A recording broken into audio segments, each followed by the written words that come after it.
थुङ्गा फुलका हामी एउटै माला नेपाली सार्वभौमै फैलिएका मेची महाकाली सायो थुङ्गा फुलका हामी एउटै माला नेपाली सार्वभौमै फैलिएका मेची महाकाली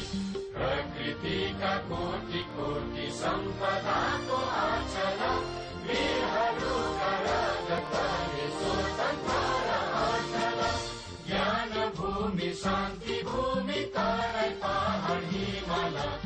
अखण्ड यो प्यारो हाम्रो मातृभूमि नेपाल बहु जाति भाषा धर्म संस्कृति छ विशाल